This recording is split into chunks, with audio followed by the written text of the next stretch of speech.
65세 이후 왜 어떤 분은 돈 걱정이 없고 어떤 분은 평생 모은 돈이 금세 사라질까요? 그 차이는 버는 법이 아니라 지키는 습관에 있습니다. 오늘은 노후에 절대 해서는 안 되는 돈 습관 탑3를 말씀드릴게요. 당신의 노후 자산을 노리는 함정이 있습니다. 사장님, 이 상품 정말 괜찮습니다.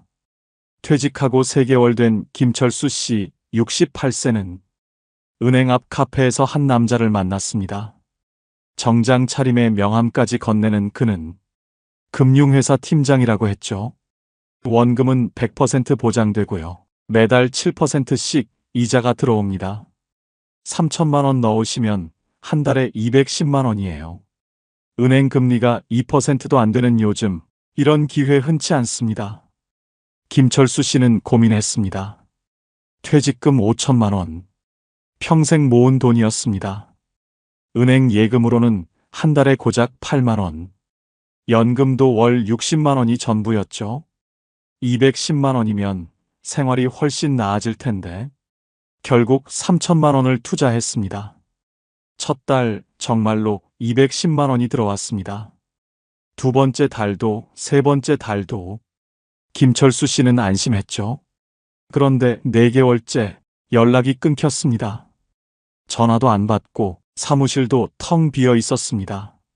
3천만 원은 한순간에 사라졌습니다. 이 이야기는 실화입니다. 그렇다면 노후 자산을 무너뜨리는 가장 큰 원인은 뭘까요? 바로 투자 실패입니다. 금융감독원 통계를 보면 2023년 기준 불법 사금융 피해액은 연간 4조 원이 넘습니다. 그중 65세 이상 피해자 비율이 전체의 58%입니다. 왜 유독 노년층이 많을까요? 첫째, 목돈이 있습니다.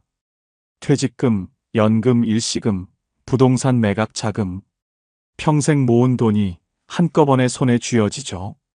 둘째, 정기 수입이 끊깁니다. 월급이 없으니 불안합니다. 이 돈으로 얼마나 버틸 수 있을까? 셋째, 저금리 시대입니다. 은행 예금 금리는 연 2%대 1억 원을 넣어도 한 달에 16만 원 정도입니다. 이런 상황에서 월 7% 보장이라는 말을 들으면 솔직히 흔들릴 수밖에 없습니다. 그런데 사기꾼들에게는 공통점이 있습니다. 항상 똑같은 3가지 말을 사용하죠. 첫 번째는 원금 보장됩니다. 투자에서 원금 보장은 법으로 금지되어 있습니다. 은행 예금과 저축은행 예금만 예금자 보호법으로 5천만 원까지 보호됩니다. 그 외 모든 투자는 원금 보장이 불가능합니다. 주식도, 채권도, 펀드도, 심지어 국채도 원금을 100% 보장하지 않습니다. 그런데 누군가 원금 보장이라고 말한다면 그건 이미 법을 어기고 있는 겁니다. 두 번째는 매달 고정 수익 지급합니다. 월 7% 수익, 연 84%입니다. 전 세계 어떤 정상적인 투자 상품도 연 84%를 보장하지 않습니다. 참고로 워런 버핏의 50년 평균 수익률은 연 20%입니다. 세계 최고의 투자자도 20%인데 84%라니요? 계산해 볼까요? 1,000만 원을 월 7%로 투자하면 1년 후 1,840만 원, 2년 후 2,680만 원, 3년 후 3,520만 원. 말이 됩니까? 이런 수익률이 가능하다면 전 세계 부자들이 줄을 서겠죠. 세 번째는 은행보다 안전합니다. 은행은 금융감독원의 감독을 받습니다. 예금자 보호법도 있고요. 그런데 누군가 은행보다 안전하다고 말한다면 그럼 물어보세요. 어느 기관의 감독을 받나요? 예금자 보호가 되나요? 사업자 등록증 좀 볼 수 있을까요? 대부분 대답을 못합니다. 실제 사례를 하나 들어볼까요? 2020년 라임 자산운용 사건이 터졌습니다. 피해액 1조 6천억 원. 피해자 약 1만 명. 라임은 대형 증권사를 통해 펀드를 판매했습니다. 원금 보존형 펀드, 안정적 고수익, 이런 말로 투자자를 모았죠. 하지만 실제로는 허위 서류로 부실 기업에 투자했고 나중엔 환매도 중단됐습니다. 피해자 중 상당수가 퇴직금을 몽땅 잃은 60대에서 70대였습니다. 또 다른 사례도 있습니다. 2019년 P2P 업체 팝펀딩 사기 사건, 연 12%에서 15% 수익률을 보장한다며 2천억 원을 모았습니다. 투자금은 대출이 아닌 대표 개인 계좌로 빠져나갔고 회사는 하루아침에 사라졌습니다. 피해자 2,800명 중 70% 이상이 50대 이상이었습니다. 그럼 이런 질문을 하실 겁니다. 왜 이런 피해가 계속 반복되는 걸까요? 은퇴 후엔 상황이 달라집니다. 젊을 땐 잃어도 다시 벌 수 있습니다. 시간이 있으니까요. 하지만 은퇴 후엔 시간이 우리 편이 아닙니다. 70세에 3천만 원을 잃으면 다시 모으기가 거의 불가능합니다. 일자리도 없고 건강도 예전 같지 않죠. 그래서 더 조심해야 합니다. 그렇다면 투자하기 전에 꼭 확인해야 할 게 있습니다. 모두 5가지입니다. 첫 번째, 금융감독원 등록 여부를 확인하세요. 금융회사는 반드시 금융감독원에 등록되어 있어야 합니다.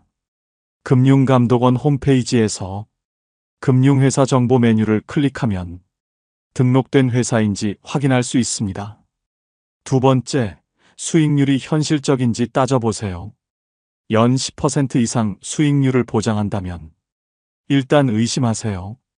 2024년 기준 은행 예금 금리는 연 2.5%에서 3.5%, 국채 금리는 연 3%에서 4%, 회사채 금리는 연 4%에서 6%.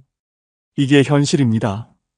세 번째, 투자 설명서가 있는지 확인하세요. 모든 금융 상품은 투자 설명서가 있어야 합니다.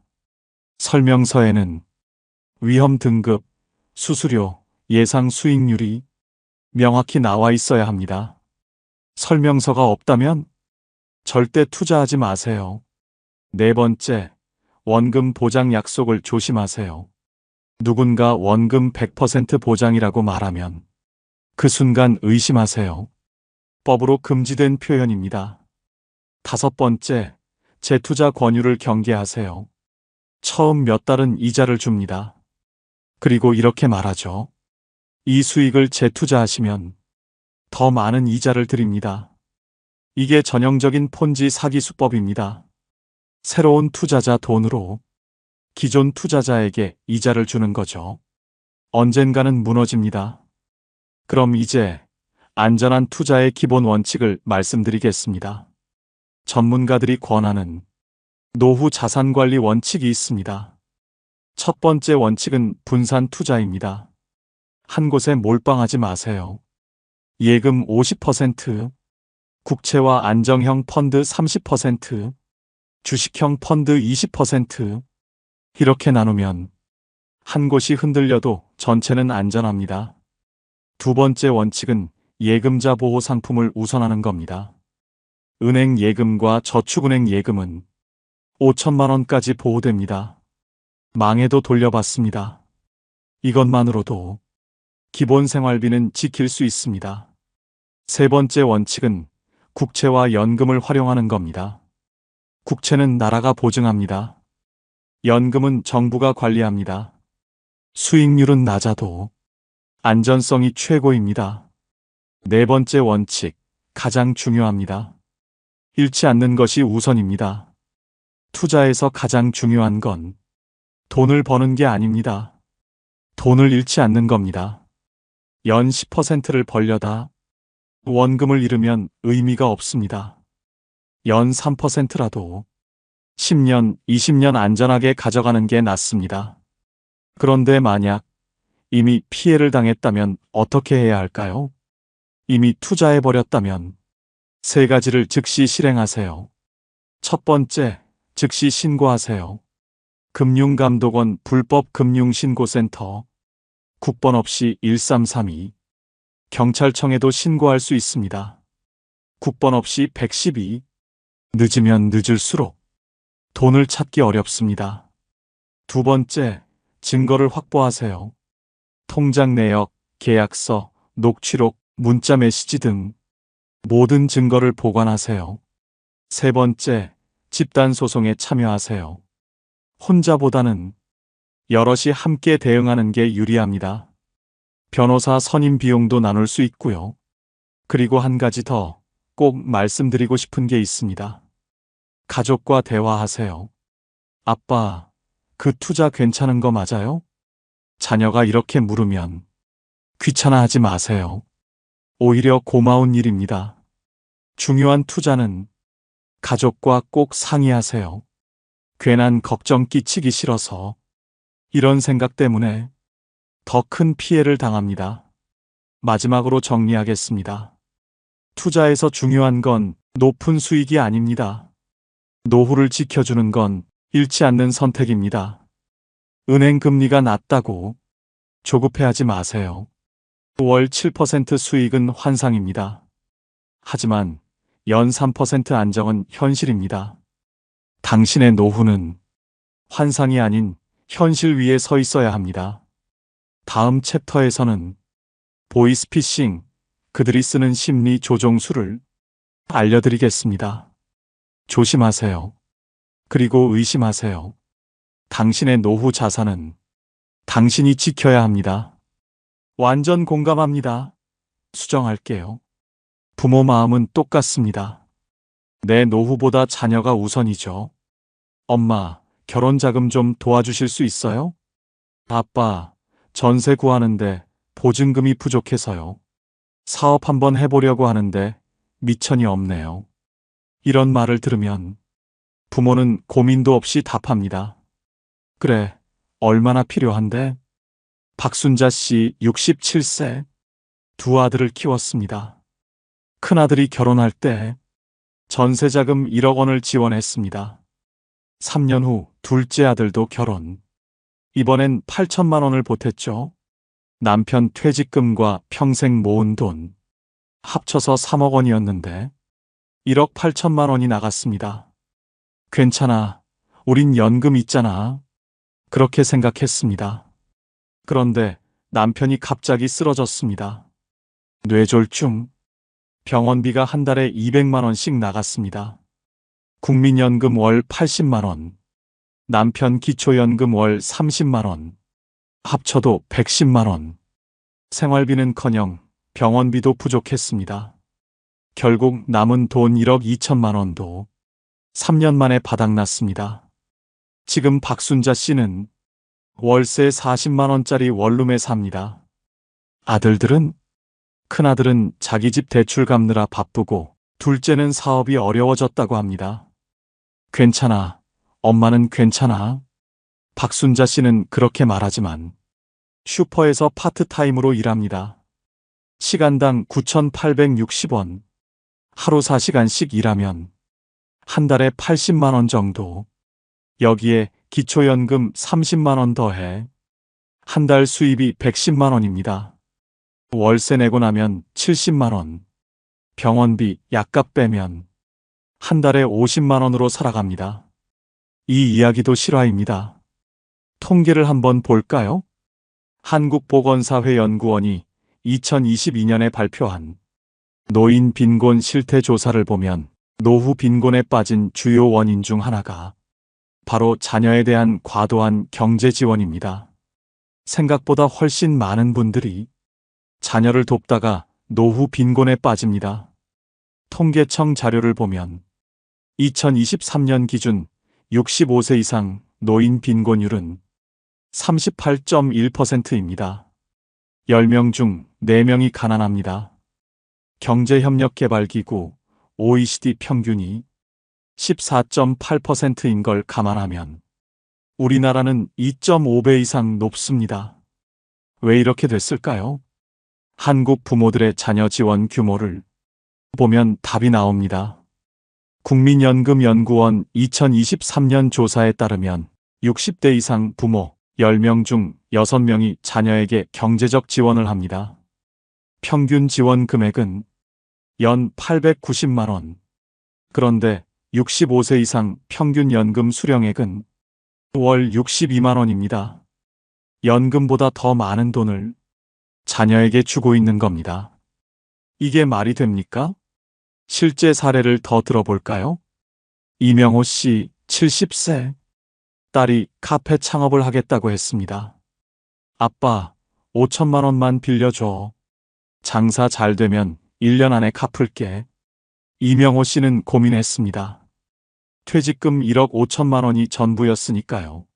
하지만 딸의 눈빛을 보니 거절할 수가 없었습니다. 그래, 해봐라. 5천만 원을 건넸습니다. 카페는 6개월 만에 문을 닫았습니다. 위치가 안 좋았고 경쟁도 심했습니다. 딸은 울면서 말했습니다. 아빠, 미안해. 갚을 길이 없어. 이명호 씨는 말했습니다. 괜찮아. 내가 건강하면 됐어. 그로부터 2년 후, 이명호 씨는 아들에게도 3천만 원을 빌려줬습니다. 전세 보증금이 부족하다고 해서요. 남은 돈은 7천만 원. 부인과 둘이서 월 50만 원씩 쓴다고 해도 12년이면 바닥납니다. 이명호 씨는 지금 77세, 평균 수명 83세까지 6년 남았습니다. 돈이 떨어지면 어떻게 할까요? 정부 조사를 보면 이런 케이스가 정말 많습니다. 한국개발연구원 KDI 보고서에 따르면 60대 이상 가구의 평균 저축액은 7,800만 원입니다. 그런데 자녀 결혼 지원 평균 금액이 5,200만 원입니다. 저축의 3분의 1을 자녀 결혼에 쓰는 겁니다. 더 큰 문제는 뭘까요? 자녀들이 갚기 어렵다는 겁니다. 가계금융복지조사 2023년 자료를 보면 부모에게 빌린 돈을 갚은 비율이 28.4%에 불과합니다. 10명 중 7명은 결국 갚지 못합니다. 나중에 갚을게요. 이 말은 대부분 현실이 되지 않습니다. 그럼 왜 부모들은 계속 돈을 줄까요? 첫째, 자녀가 힘들어하는 모습을 못 봅니다. 엄마, 나 전세 못 구하면 월세 살아야 해. 이런 말을 들으면 가슴이 찢어집니다. 둘째, 내 노후는 어떻게든 되겠지 생각합니다. 우린 검소하게 살면 돼. 연금도 있고. 하지만 현실은 다릅니다. 셋째, 자녀가 성공하면 나중에 돌려받을 거라 기대합니다. 지금은 힘들어도 나중에 잘 되면 효도할 거야. 하지만 통계는 그렇지 않다고 말합니다. 보건복지부 2023년 노인 실태 조사를 보면 자녀로부터 경제적 지원을 받는 노인 비율은 18.2%입니다. 10명 중 2명도 안 됩니다. 그것도 평균 지원액이 월 22만 원에 불과합니다. 정리하자면 이렇습니다. 부모가 자녀에게 주는 돈, 연 890만 원. 자녀가 부모에게 주는 돈, 연 264만 원. 3배 이상 차이가 납니다. 이게 현실입니다. 그럼 자녀를 도와주지 말아야 할까요? 아닙니다. 도와줄 수 있습니다. 하지만 순서가 있습니다. 첫 번째, 내 생활비부터 확보하세요. 자녀를 돕기 전에 내가 쓸 돈부터 계산해야 합니다. 평균 수명 85세까지 한 달에 얼마가 필요한지 따져보세요. 예를 들어 지금 65세라면 20년이 남았습니다. 한 달 생활비가 150만 원이라면 1년에 1,800만 원, 20년이면 3억 6천만 원입니다. 여기에 의료비 예비비까지 더하면 최소 4억 원은 있어야 합니다. 이 돈을 확보한 후에 남는 돈으로 자녀를 도와야 합니다. 두 번째, 빌려주지 말고 주세요. 나중에 갚아라. 이 말은 나중에 갈등만 만듭니다. 차라리 줄 수 있는 만큼만 주고, 이건 너 주는 거야. 갚지 않아도 돼. 이렇게 명확히 하세요. 그래야 서로 편합니다. 세 번째, 한도를 정하세요. 결혼 자금은 3천만 원까지, 사업 자금은 지원 안 함. 이런 원칙을 미리 세우고 자녀에게도 알려주세요. 무한정 줄 수는 없습니다. 네 번째, 자녀와 솔직하게 대화하세요. 엄마 아빠도 노후 준비가 필요해. 도와주고 싶지만 한계가 있어. 이렇게 말하는 게 더 건강한 관계입니다. 숨기고 퍼주다가 나중에 빈곤에 빠지면 오히려 자녀에게 짐이 됩니다. 다섯 번째, 정부 지원 제도를 알려주세요. 자녀가 전세 자금이 필요하다면 부모가 다 주지 말고 주택도시기금 전세자금 대출을 안내하세요. 소득에 따라 연 1.5%에서 2.9% 이자로 최대 1억 원까지 빌릴 수 있습니다. 창업 자금이 필요하다면 중소벤처기업부의 청년 창업 지원 사업을 찾아보세요. 정부가 지원하는 제도가 많습니다. 부모 돈부터 쓸 게 아니라 이런 제도부터 활용해야 합니다. 실제로 이렇게 한 사례도 있습니다. 김영숙 씨 66세. 아들이 결혼 자금을 요청했습니다. 전세 보증금 1억 원이 필요해요. 김영숙 씨는 말했습니다. 엄마가 3천만 원 줄게. 나머지는 전세 자금 대출받아. 엄마도 노후 준비해야 해서 더는 어려워. 아들은 처음엔 서운해했습니다. 하지만 김영숙 씨는 자신의 통장을 보여줬습니다. 엄마 아빠 노후 자금이 1억 5천만 원이야. 한 달에 100만 원씩 쓰면 12년밖에 안 돼. 평균 수명까지 살려면 20년은 있어야 해. 아들은 이해했습니다. 알겠어요, 엄마. 제가 알아볼게요. 결국 아들은 전세자금 대출을 받았고 김영숙 씨는 3천만 원만 지원했습니다. 5년이 지난 지금 김영숙 씨는 여전히 안정적인 노후를 보내고 있습니다. 아들도 건강하게 생활하고 있고요. 이게 건강한 관계입니다. 반대로 무리하게 다 퍼준 경우는 어떻게 될까요? 부모는 빈곤에 빠지고 자녀는 죄책감에 시달립니다. 명절 때마다 엄마 아빠 괜찮으세요? 용돈 드릴게요. 이런 대화가 오갑니다. 하지만 자녀도 자기 생활이 빠듯합니다. 부모에게 매달 100만 원씩 드릴 여유가 없죠.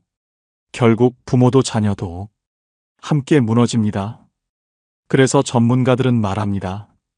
부모가 경제적으로 독립적이어야 자녀도 편하게 산다. 자녀에게 의지하지 않는 노후. 그게 진짜 효도를 받는 겁니다. 마지막으로 꼭 기억하세요. 부모가 든든해야 자녀도 든든합니다. 내가 빈곤에 빠지면 자녀가 나를 책임져야 합니다.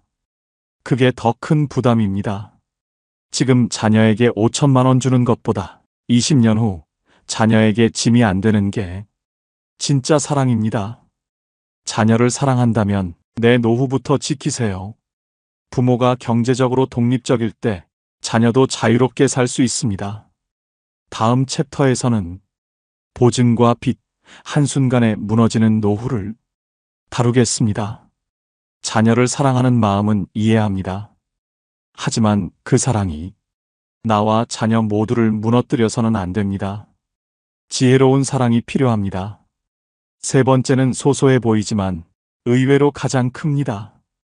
바로 매달 조금씩 빠져나가는 돈입니다. 보험료, 통신비, 쓰지 않는 구독료.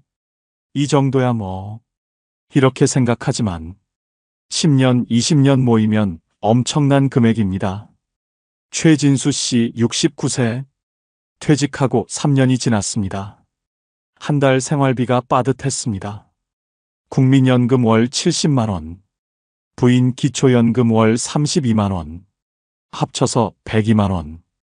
여기서 월세 45만 원 내면 57만 원 남습니다. 식비, 병원비, 생활비 쓰면 항상 마이너스였죠. 도대체 돈이 어디로 가는 걸까? 최진수 씨는 통장 내역을 확인했습니다. 그리고 깜짝 놀랐습니다. 보험료만 한 달에 28만 원. 종신보험, 암보험, 실손보험, 저축보험. 무려 7개나 들어 있었습니다. 30대부터 하나씩 가입했던 보험이 40년 동안 쌓인 겁니다. 통신비도 만만치 않았습니다. 휴대폰 요금제 월 7만 원, 인터넷 월 4만 원, 케이블 TV 월 3만 원, 합치면 14만 원입니다.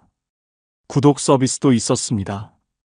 넷플릭스 월 1만 7천 원, 유튜브 프리미엄 월 1만 4천 원, 헬스장 월 6만 원.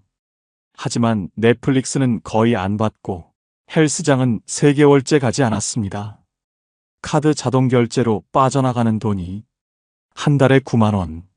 모두 합치면 보험 28만 원, 통신비 14만 원, 구독료 9만 원, 한 달에 51만 원이었습니다.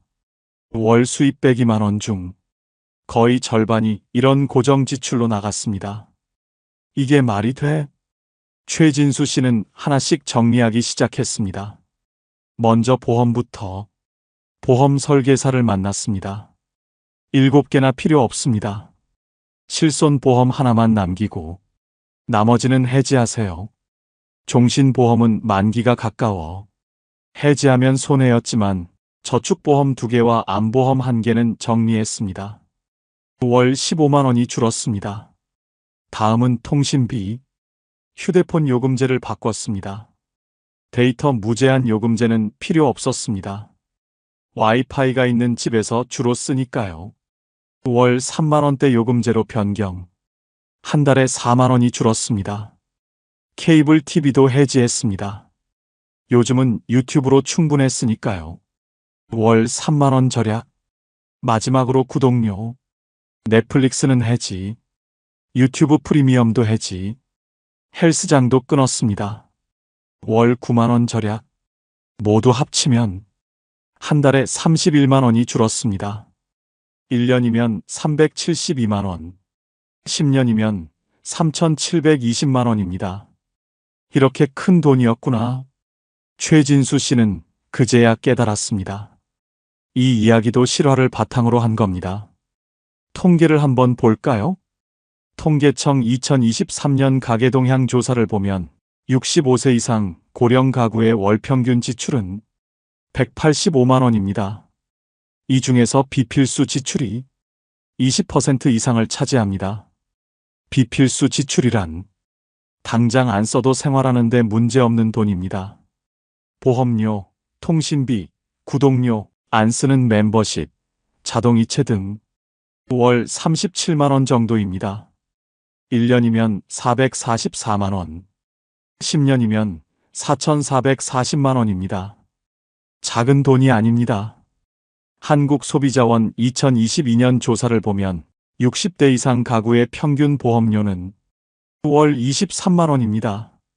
그런데 이 중에서 실제로 보장받는 보험은 평균 2.3개에 불과합니다. 나머지는 중복 보장이거나 필요 없는 보험입니다. 과학기술정보통신부 2023년 통신비 실태조사를 보면 60대 이상 평균 통신비는 월 12만 원입니다. 하지만 실제 사용하는 데이터는 월 평균 5GB, 무제한 요금제를 쓸 필요가 없는데도 비싼 요금제를 그대로 유지합니다. 한국콘텐츠진흥원 2023년 조사를 보면 60대 이상 중 구독 서비스를 이용하는 비율이 48.3%입니다. 그런데 이 중에서 한 달에 한 번도 안 쓰는 비율이 34.7%입니다. 쓰지도 않으면서 매달 자동 결제로 빠져나가는 겁니다. 왜 이런 일이 생길까요? 첫째, 가입은 쉬운데 해지는 귀찮습니다. 보험 가입은 전화 한 통이면 되지만 해지하려면 서류도 써야 하고 설계사를 만나야 합니다. 다음에 해야지. 이러다가 몇 년이 지나갑니다. 둘째, 필요 없다는 걸 모릅니다. 30년 전에 가입한 보험이 지금도 필요한지 생각해 본 적이 없습니다. 그냥 계속 내는 거지. 이렇게 생각합니다. 셋째, 자동 결제라서 체감이 없습니다. 현금으로 내면 아깝다는 생각이 드는데 카드 자동 결제는 빠져나가는 걸 모릅니다. 통장에서 조용히 사라지죠. 넷째, 해지하면 손해볼까봐 불안합니다. 보험 지금 해지하면 손해 아니에요? 이런 말을 듣고 그냥 유지합니다. 하지만 계산해보면 계속 내는 게 더 손해일 때가 많습니다. 실제 사례를 하나 더 들어볼까요? 김순희 씨, 72세. 보험료가 한 달에 32만 원이었습니다. 20대 때부터 가입한 보험이 10개나 됐습니다. 금융감독원 보험 클리닉에 상담을 받았습니다. 상담사는 말했습니다. 이 중에서 3개만 남기고 나머지는 해지하세요. 중복 보장이 너무 많습니다. 실손보험 2개 있는데 한 번 청구하면 한 곳에서만 받습니다. 둘 다 낼 필요 없어요. 저축보험은 이자가 연 2%인데 은행 예금이 3%입니다.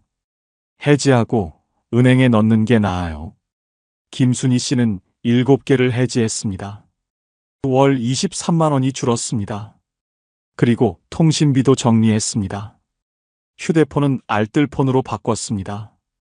통신사 직영은 월 7만 원인데 알뜰폰은 월 2만 원. 똑같은 통신망을 쓰는데 5만 원이 쌌습니다.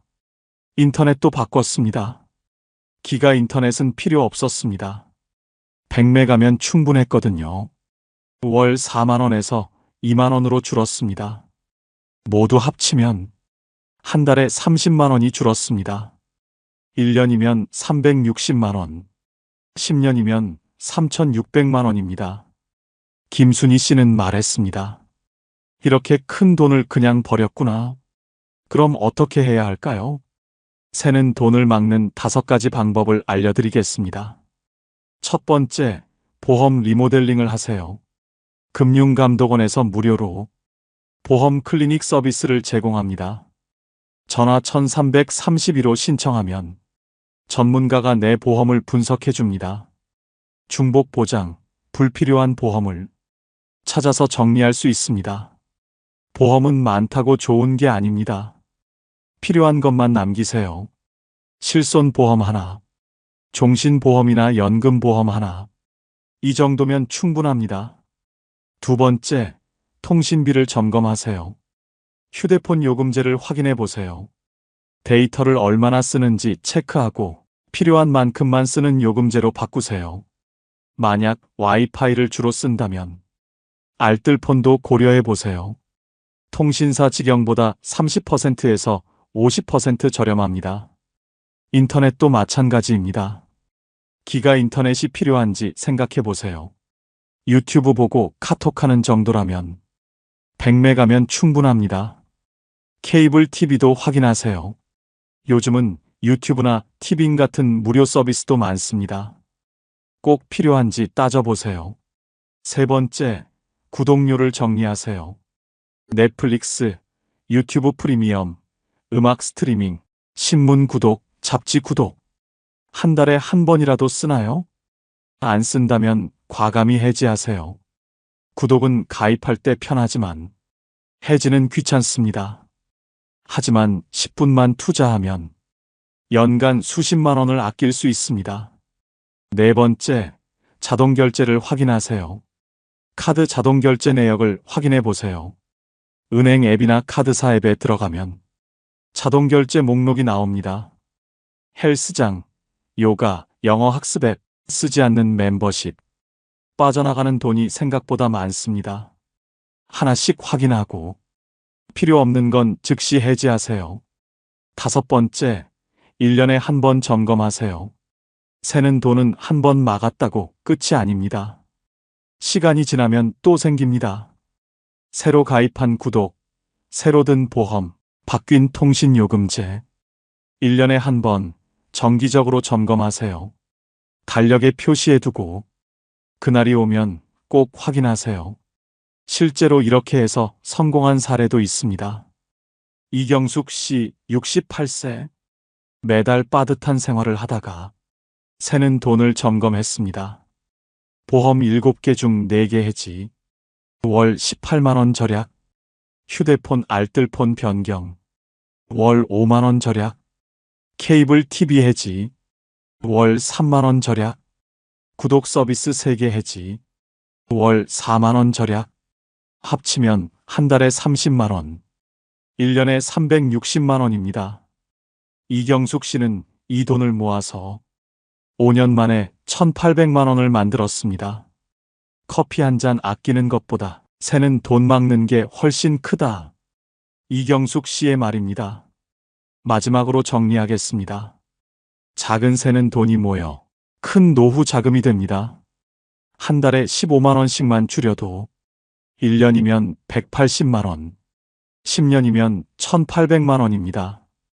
이 돈이면 기초생활을 3년은 더 버틸 수 있습니다. 오늘 당장 시작하세요. 통장 내역을 확인하고 자동결제 목록을 점검하고 필요 없는 보험을 해지하세요. 10분이면 됩니다. 그 10분이 당신의 노후를 바꿉니다. 새는 돈을 막으면 노후 자금이 채워집니다. 여기까지 들으셨습니다. 고수익 투자의 유혹, 자녀에게 무리한 지원, 그리고 새는 돈 방치. 이 3가지가 노후 자산을 무너뜨립니다. 투자에서 중요한 건 높은 수익이 아닙니다. 노후를 지켜주는 건 잃지 않는 선택입니다. 월 7% 수익보다 월 3% 안정이 낫습니다. 자녀를 사랑한다면 내 노후부터 지키세요. 부모가 경제적으로 독립적일 때 자녀도 자유롭게 살 수 있습니다. 커피 한 잔 아끼는 것보다 새는 돈 막는 게 훨씬 큽니다. 한 달에 15만 원씩만 줄여도 10년이면 1,800만 원입니다. 고수익보다 더 값진 건 내 돈을 안전하게 지키는 겁니다. 노후 자산은 빠르게 불리는 게 아니라 오래 지켜내는 데서 차이가 납니다. 투자의 성패는 수익률이 아니라 결국 내 돈을 끝까지 지켜냈느냐에 달려 있습니다. 오늘부터 시작하세요. 의심하고 점검하고 지키세요. 당신의 노후는 당신이 지켜야 합니다. 오늘 영상이 도움이 되셨다면 좋아요 버튼 한번 눌러주세요. 구독과 알림 설정도 해두시면 노후 자산을 지키는 더 많은 정보를 빠르게 받아보실 수 있습니다. 댓글로 여러분의 이야기도 들려주세요. 나도 이런 실수를 했었는데 이렇게 해서 돈을 아꼈어요. 여러분의 경험이 다른 분들에게 큰 도움이 됩니다.